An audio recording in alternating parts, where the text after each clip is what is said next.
তোর আমার এতে করবার কিচ্ছু নেই। তো কার করবার আছে? উপর মহলের লোকেদের, যারা দেশ চালায়, যারা যুদ্ধ বাঁধায়, তারা যদি কিছু না করতে পারে, তুই আর আমি কি করতে পারি? ধর তুই আর আমি বাসের প্যাসেঞ্জার, পেছনের সিটের খদ্দের, ড্রাইভার 80 মাইল স্পিডে গাড়ি হাঁকিয়ে চলছে। আমরা বলতে পারবো না ওহে আস্তে, বাচ্চাটাকে বাঁচিয়ে।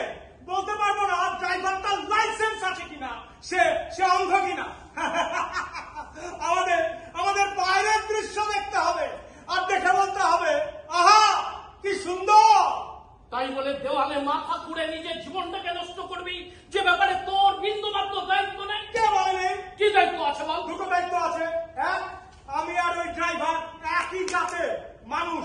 দুই, আমি আর ওই ড্রাইভার একই শতাব্দীতে জন্মেছি, 20 শতাব্দী। এই 20 শতাব্দীতে তুই আর ড্রাইভার ছাড়া আরো অনেকে জন্মেছে, কিন্তু সকলের দায়িত্ব তুই যদি একা। হ্যাঁ সাধন, তাদের সকলের দায়িত্ব আমাদের একার, প্রত্যেকের একা। মনে কর আজ থেকে 1000 বছর পরে 30 শতাব্দীর মানুষ আমাদের ইতিহাস ঘেটে আঙুল তুলে নাক কুঁচকে বলছে ওই দেখ বিক্রেতামূর্তি জানোয়ার কতগুলো। কি জবাব দিবি তুই? জবাব দেওয়ার জন্য আমি বেঁচে থাকবো না। কিন্তু আমাকে বেঁচে থাকতে হবে, পৃথিবী মরে গেল আমাকে বেঁচে থাকতে হবে, 20 শতাব্দীকে সমর্থন করতে হবে, বেঁচে থাকতে হবে। বলতে হবে ভুল বুঝো না আমার শতাব্দী, আমার শতাব্দী ভুল বুঝো না, আমার শতাব্দীকে ভুল বুঝো না, আমার শতাব্দী ভুল বুঝো না।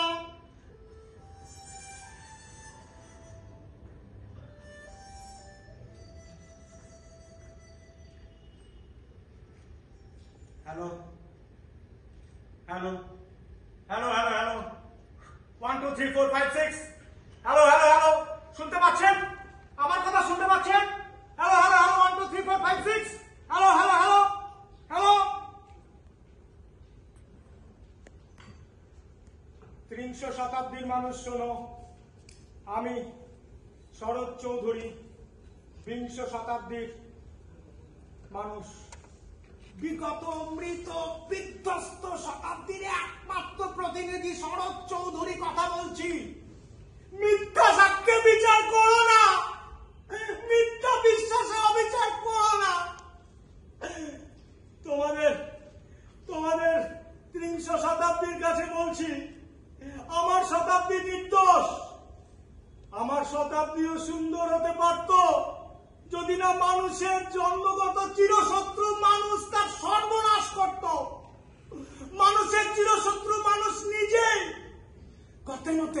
গর্তের মধ্যে লুকিয়ে থাকা শত্রুর বিপদ চেহারা দেখে ফেলেছি, আঘাত পেয়েছি, ভয় পেয়েছি, আঘাত করেছি, হত্যা করেছি, ধ্বংস হয়েছি, ধ্বংস করেছি। হত্যা নয় আত্মরক্ষা, নিজের কাছ থেকে নিজের আত্মরক্ষা। আমি নির্দোষ, আমার শতাব্দী নির্দোষ। শোনো 30 শতাব্দীর অমৃত পুত্ররা, তোমাদের অমৃত মন্থিত হয়েছে আমার শতাব্দীর বিষে। তোমাদের জন্ম আমার শতাব্দীর যন্ত্রণা বিকৃত গর্ভবেদনায়। কাকে বিচার করছো? নিজের মাকে, গর্ভধারিণীকে? বলো জবাব দাও। জবাব দিচ্ছ না কেন 30 শতাব্দী? জবাব দিচ্ছ না কেন 30 শতাব্দী? 30 শতাব্দী জবাব দিচ্ছে না। হয়তো আর 30 শতাব্দী নেই, হয়তো এই শতাব্দীর পর আর শতাব্দী